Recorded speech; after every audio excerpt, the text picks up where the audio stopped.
तो नमस्कार, एक बार फिर से स्वागत है आपका लक्ष्य डिफेंस एकेडमी स्टोन के इस यूट्यूब चैनल पर। आशा करता हूँ आप सब बहुत अच्छे होंगे। इससे पहले अगर आपने हमारा चैनल सब्सक्राइब नहीं किया है तो चैनल को सब्सक्राइब कर लें, वीडियो को लाइक और शेयर ज़रूर करें। चैनल को सब्सक्राइब इसलिए करें क्योंकि यहाँ पर बात होती है सिर्फ स्टडी की। तो देखिए, अगर इससे पहले आपने पिछली वीडियो नहीं देखी है जिसमें हमने विशेषण के बारे में बताया था तो उस वीडियो को देख लें। जो लिंक है आपको डिस्क्रिप्शन में भी मिल जाएगा और प्लेलिस्ट में भी वीडियो मिल जाएगी। देखिए, इससे पहले हमने किया था क्या, विशेषण के जिसमें हमने 4 पार्ट किए थे, यानी 4 भेद हमने पढ़े थे। कौन कौन से? गुणवाचक विशेषण, संख्यावाचक विशेषण, परिमाणवाचक विशेषण और सार्वनामिक विशेषण। इसके बाद हम आज पढ़ने वाले हैं क्या, क्रिया। तो क्रिया को हम आज डिटेल से पढ़ने वाले हैं। इससे पहले वाली वीडियो आप जरूर देख लें, तभी आपको क्या है, क्रिया समझ में आएगी। तो चलिए क्रिया को शुरू करते हैं। तो देखिए, क्रिया की परिभाषा देख लेते हैं। क्रिया की परिभाषा क्या बोलती है कि क्रिया का अर्थ होता है क्या, कार्य करना। यानी जो भी कोई क्रिया होती है, क्रिया यानी कार्य करना, इसका अर्थ क्या होता है, कार्य करना। उसके बाद जिन शब्दों या पदों से यह पता चले कि कोई कार्य हो रहा है या किया जा रहा है, उसे क्या कहते हैं, उसे क्रिया कहते हैं।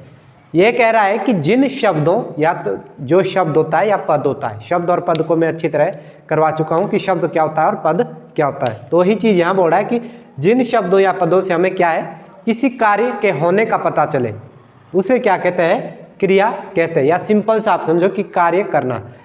कोई भी हम कार्य कर रहे हैं, अभी मैं क्या कर रहा हूँ, पढ़ा रहा हूँ, तो पढ़ाना क्या है, क्रिया। खाना क्या है, क्रिया। पीना क्या है, क्रिया। सोना क्या है, क्रिया। उठना, जाना, आना, ये सारी की सारी क्या है, क्रियाएं होती है।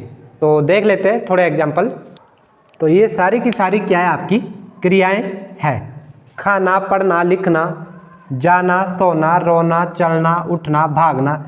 यानी आप यहाँ से एक शब्द निकाल सकते हैं। शब्द क्या, वर्ण देख सकते हैं आप कि हर जो पद के अंत में क्या आ रहा है, या हर धातु के अंत में क्या आ रहा है, ना। मैंने एक वर्ड यहाँ पर यूज किया, क्या, धातु। तो धातु जो चीज़ है वेरी वेरी इंपॉर्टेंट है। धातु को भी हम क्लियर कर लेते हैं। जब क्रिया की बात आ रही हो तो धातु हमें आना चाहिए कि धातु क्या होता है। तो पहले धातु को भी क्लियर कर लेते हैं। तो देखिए, धातु क्या होती है, जिस मूल शब्द से क्रिया का निर्माण होता है उसे क्या कहते हैं, धातु कहते हैं। मैं मूल शब्द आपको हर बार बताता हूँ कि मूल शब्द क्या होता है। तो अगर आपको अभी भी समझ नहीं आया है तो मूल शब्द वो शब्द होता है जो जड़ होती है, यानी जहाँ से उसकी उत्पत्ति हुई है, जहाँ से जो शब्द निकला हुआ है। तो ये उसी शब्द की बात कर रहा है, यानी उसी मूल शब्द की बात कर रहा है। जिस मूल शब्द से क्रिया का निर्माण होता है उसे धातु कहते हैं। यानी जैसे खा प्लस ना, तो क्या बना, खाना। तो यहाँ पर जो धातु है यहाँ पर खा। फिर है पढ़ना, पढ़ प्लस ना, तो यहाँ पर धातु क्या है, पढ़। यहाँ पर धातु क्या है, लिख। यहाँ पर धातु क्या है, जा। यानी ये वो मूल शब्द है जिसमें हमने क्या जोड़ दिया, ना। तो यही एक ट्रिक भी बन जाती है।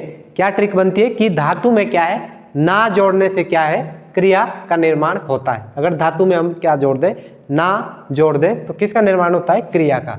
तो इसे क्या है, धातु कहते हैं। तो आई थिंक आपको ये समझ आ गया होगा, धातु और क्रिया। तो चलिए अब आगे बढ़ते हैं। तो देखिए, अब आप क्या है, धातु को भी अच्छे से समझ चुके हैं। उसके बाद हम कुछ इंपॉर्टेंट पॉइंट देख लेते हैं डायरेक्ट। अगर प्रश्न आ जाए कि धातु के भेद, धातु के कितने भेद होते हैं, तो आंसर क्या होगा, 2। कितने होते हैं, 2।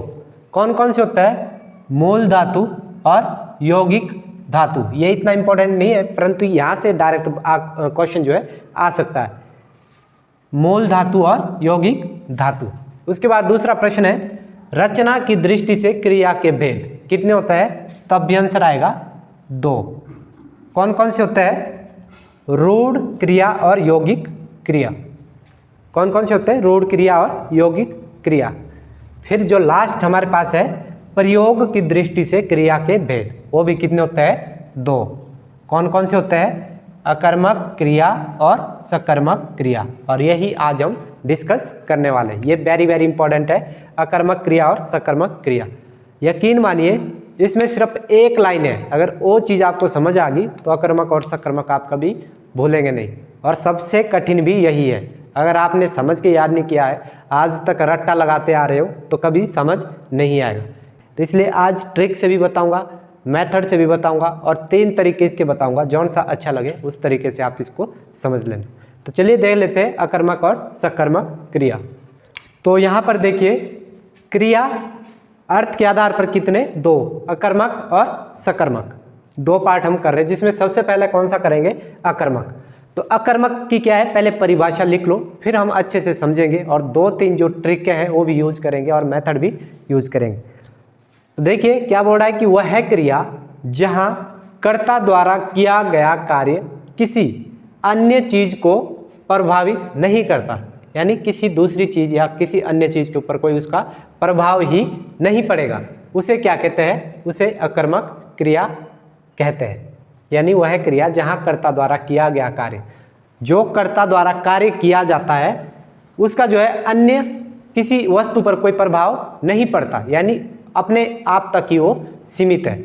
जैसे हम एग्जाम्पल करेंगे, परंतु उससे पहले मैं 2 और चीज़ें बता दूं। एक चीज़ तो हो गया ये जो किताबी भाषा है, दूसरी चीज़ आपको मैं बता दूं कि यानी जहां हमारे पास वाक्य में क्या है, कर्म ना हो, कर्म क्या है, ना हो, एक चीज होगी ये। दूसरी चीज है कर्ता प्लस क्रिया, 2 ही चीजें हमारे पास शामिल होगी। कौन कौन सी, कर्ता प्लस क्रिया, और यहां पर क्या है, कर्म ना हो, यानी कुल मिला के ये निचोड़ एक ही आ रहा है। फिर एक और ट्रिक है, ट्रिक लिख लो। क्या ट्रिक है कि जब हम कोई वाक्य या सेंटेंस लेंगे उसमें हम प्रश्न पूछना है। प्रश्न क्या पूछना है कि 2 चीजें उसमें जोड़नी है, क्या और किसको। तो लिख लो, या तो प्रश्न कहाँ से स्टार्ट होगा, क्या से या फिर किसको, या फिर किसको। अभी आपको समझ नहीं आ रहा होगा, परंतु जब हम ये चीज़ें करेंगे और उनके ऊपर ये चीज़ अप्लाई करेंगे तो बहुत अच्छे से आपको समझ आ जाएगा। इसलिए इस चीज़ की बिल्कुल भी टेंशन ना ले कि हमें क्या है समझ नहीं आ रहा है। तो ये चीज़ आपको समझ आ गई होगी कि प्रश्न क्या पूछा जाएगा, क्या और किसको। एक ट्रिक ये है, अगर यहाँ से समझ नहीं आया तो दूसरी ट्रिक ये है कि हमें क्या है, कर्म नहीं चाहिए सेंटेंस में। अगर ये भी समझना है तो तीसरी है कि कर्ता प्लस क्रिया जो है हमारे पास होना चाहिए। 2 चीज़ें, कर्ता और क्रिया अगर है तो हमारा क्या है, अकर्मक सेंटेंस।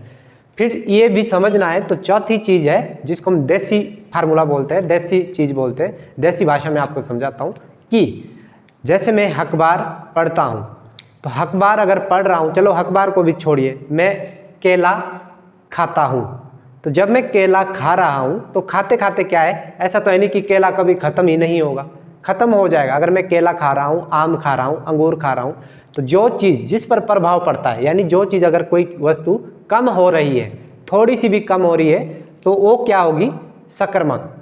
परंतु अगर किसी चीज़ पर कोई प्रभाव ही नहीं पड़ रहा है, कोई चीज़ ख़त्म नहीं हो रही, जैसे मैं खा रहा हूँ, तो मैं खा रहा हूँ, मुझे नहीं पता कि क्या खा रहा हूँ, तो ये चीज़ जो है खा रहा हूँ, इसमें कोई वस्तु ही नहीं है, तो ख़त्म कहाँ से होगी।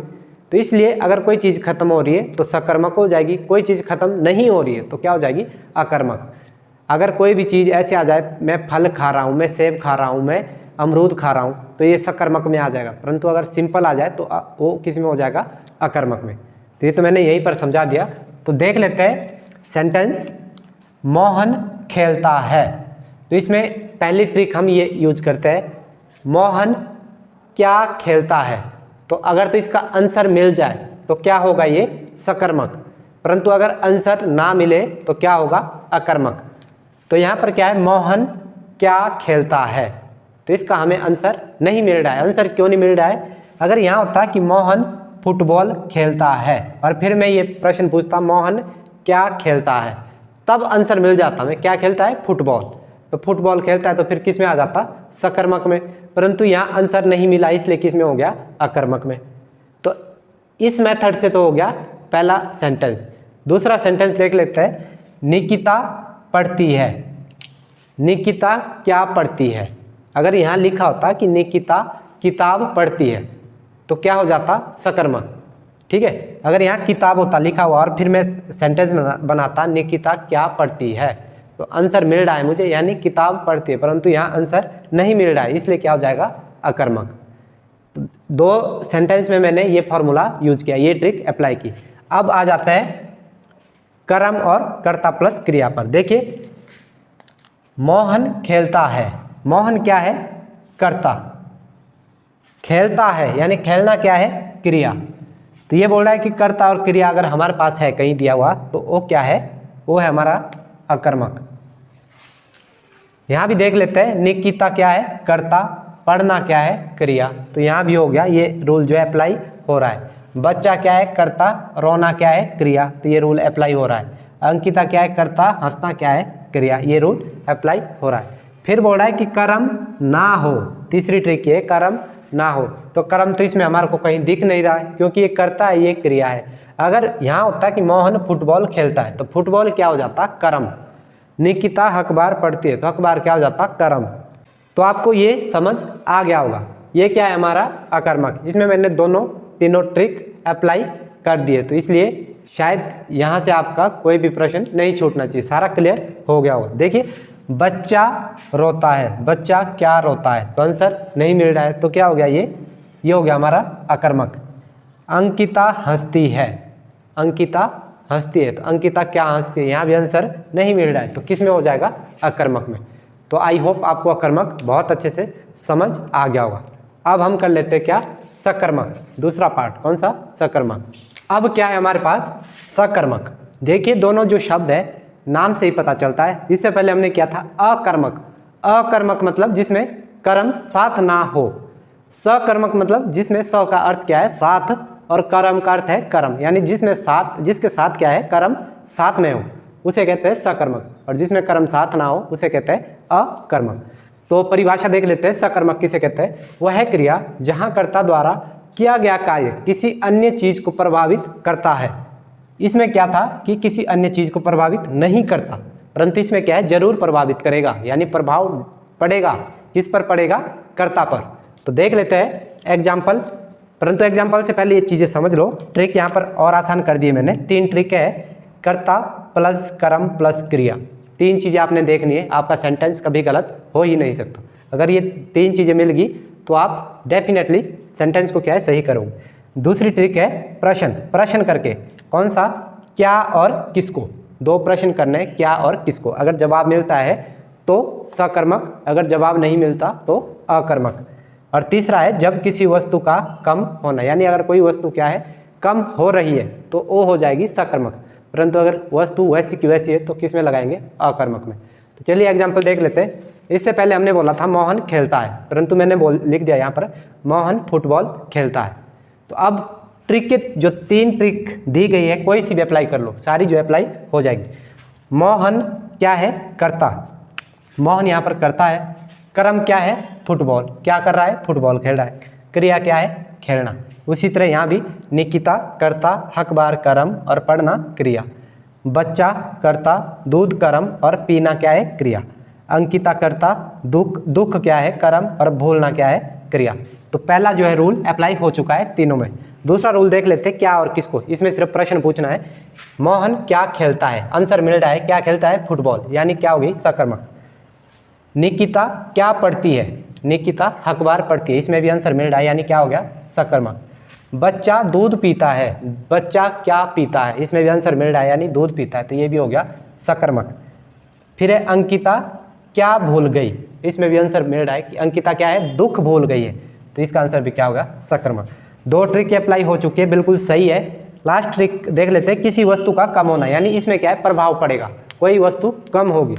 यानी मोहन फुटबॉल खेलता है, तो अगर फुटबॉल खेलता रहेगा तो फुटबॉल ऐसा तो है नहीं कि लाइफ टाइम चलेगा, कभी ना कभी तो खत्म हो जाएगा, यानी घिसता रहेगा, फुटबॉल फट जाएगा। ऐसे आप लिंक कर सकते हो। तो इसमें भी क्या है? कोई चीज़ कम हो रही है। निकिता अखबार पढ़ती है, अखबार पढ़ती रहेगी तो अखबार कभी ना कभी पुराना हो जाएगा, पुराना होकर क्या है? फट जाएगा। तो ये भी क्या है? लिंक कर सकते हैं आप इसमें भी, तो ये भी सकर्मक हो जाएगा। बच्चा दूध पीता है, दूध भी कभी ना कभी ख़त्म हो जाएगा, ऐसा तो है नहीं कि पीता रहेगा और वो चीज़ कभी ख़त्म ही ना हो। अंकिता दुख भूल गई, तो दुख भूल गई यानी अपने आप में दुख जो है कम हो गए, तो ये भी किस में आ जाएगा, सकर्मक में। तो आई थिंक मेरे हिसाब से आप अकर्मक और सकर्मक बहुत अच्छे से समझ चुके हैं। सिर्फ इनमें से एक जो ट्रिक है अप्लाई कर लो, सिर्फ एक ट्रिक, तीनों याद करने की जरूरत नहीं है। प्रश्न याद कर लो, या ये सबसे बेस्ट है, कर्ता कर्म और क्रिया अगर ढूंढना आ जाता है आपको तो इसके थ्रू भी आप लिख सकते हैं। जैसे यहाँ पर तीनों चीज़ें हैं, कर्ता कर्म और क्रिया, अगर ये ना होती तो यहाँ रहता कर्ता और क्रिया। तो कर्ता और क्रिया हमने किस में पढ़ा था, अकर्मक में। अकर्मक में सिर्फ दो ही चीज़ें होगी, कर्ता और क्रिया, परंतु अगर कर्म साथ में है तो क्या हो जाएगा, सकर्मक। तो इस हिसाब से आपने ये चीज़ याद करनी है। तो अगर वीडियो पसंद आई है, वीडियो अच्छी लगी है, तो चैनल को सबसे पहले सब्सक्राइब कर लें अगर आप नए हैं, उसके बाद लाइक ज़रूर करें और वीडियो को शेयर करना ना भूलें। आज के लिए इतना ही, मिलते हैं अगली वीडियो में, तब तक के लिए जय हिंद जय भारत।